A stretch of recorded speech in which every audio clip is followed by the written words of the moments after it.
here with Candace Gates today, and she is going to show us a really easy way to use metal clay stamps. And Candace, you are a jewelry artist and product designer, so I am. This project looks complicated, but it's so easy. It is so easy. Anybody can do this. I mean, metal clay is one of the most amazing products.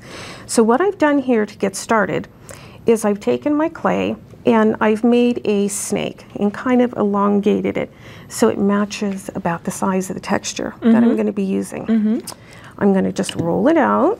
And you're using your sizing guides there. I'm using my sizing guide, so we're about 5 cards thick.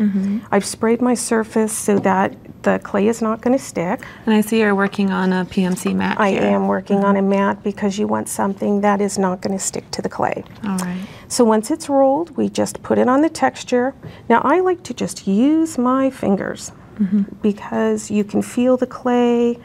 It gets into the intricate designs here a lot better than just rolling it over, and then it doesn't slide. And you actually design these textures. I do design these textures. They're just, I just get really excited about them. And it looks like you get a lot of inspiration from nature too, which is something we've been talking about today. I love nature. I especially love the ocean themes. Now the next thing you're going to do is we're just going to carve the piece away from the clay. And once you've done that, I'm not going to spend time doing the whole piece because it's very But you would cut intricate. it all out. You would cut it all out. Then the next thing you're going to do is you're going to wrap it around. You want to make your ring stoppers first. This stops the piece. It forms it, and then it stops the piece when you fire it.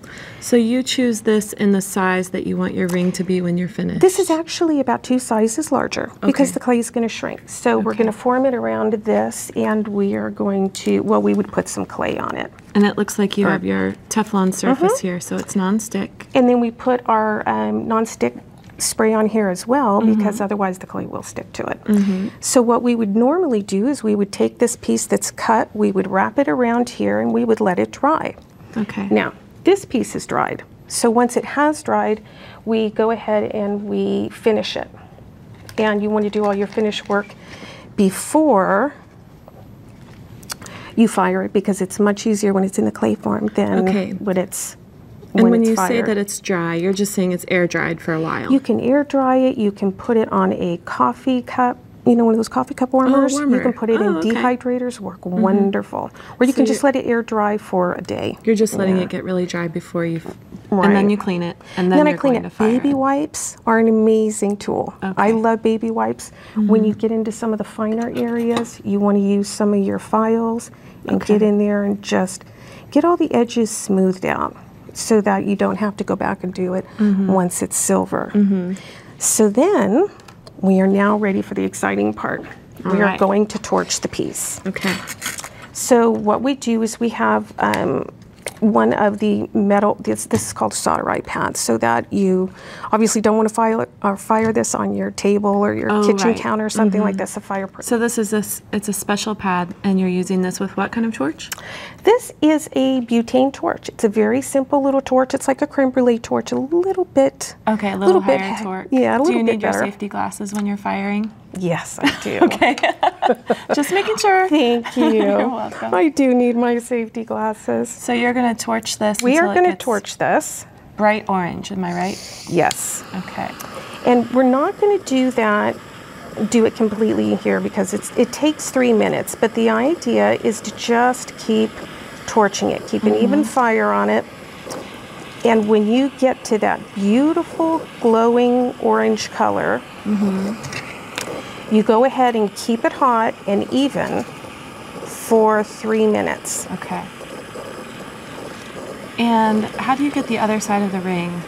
What you would do, you can always turn it over and just keep firing. Oh, okay. And now, can you fire any kind of PMC with a torch like this? No, you want to only use well, you can, but you want to only use the PMC3 formula because what happens is the other formulas need a higher, longer temperature. Okay, so this is the speedier.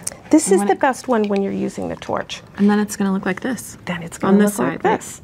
So once we're finished with the torching, it needs to be finished. Now I've done some of this. Can I have the tools there? Thank you. brass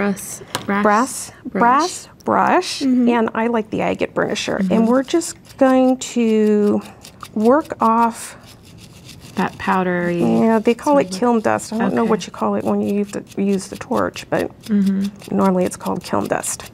And you can see where it came from clay to metal. Right.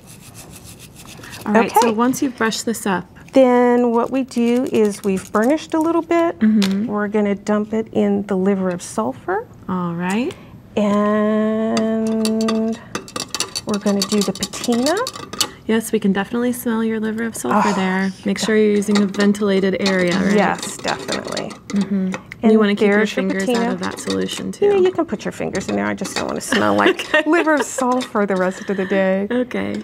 And finish it up, and there you go. That's beautiful. Well, let's take a look at the finished pieces that you brought. Well, this one is one of my favorites. What we did here is we used the pen plating system on it. It's like a 24-karat Sharpie. Oh, wow. It's amazing. It's wonderful. It's fast. And then these are just other different types of finishes with patina.